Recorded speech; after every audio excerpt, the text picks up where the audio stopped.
Still in Abuja, where the European Union says 2025 marks a significant expansion of its partnership with Nigeria, describing the relationship as second to none in trade, investment, development, cooperation, and political engagement.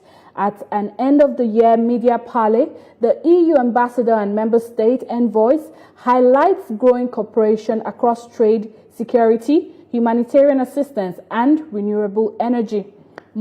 Political, economic, and development initiatives carried out across all 6 geopolitical zones.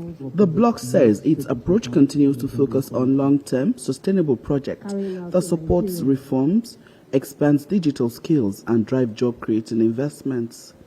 At the media briefing with ambassadors of the EU member states and the EU ambassador himself, they noted that major programs were scaled up during the year. The EU interest in all this is clear. It's to help Nigeria, like other West African countries, to thrive as a stable, democratic, and prosperous neighbor and key partner to Europe. If you are doing well, we will be doing better. He also says the regional body will continue supporting women's inclusion and efforts to address gender-based violence.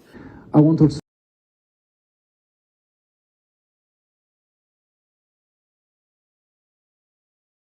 the launch next year of a 18 million euros project on against sexual and gender-based violence with our partner International IDEA. Speaking on support for Nigeria's fight against insecurity, Germany highlighted ongoing peace-building assistance and increased support for malnutrition response, with the EU committing nearly 50 million euros in humanitarian aid this year. We do stabilization in the northeast.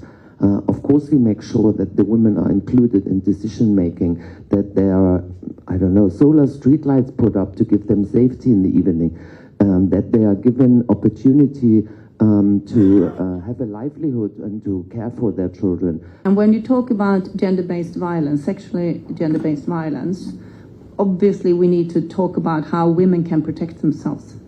But we also need to talk about why they need to protect themselves. The responsibility here is not on the women. The responsibility is on the men. Looking ahead, the EU says 2026 will focus on deepening the partnership through the EU-Nigeria ministerial meeting, expanded global gateway investment, new security cooperation, support for climate-smart agriculture, migration and mobility agreement, and a renewed push for trade and innovation. Moyo Thomas, TVC News, Abuja.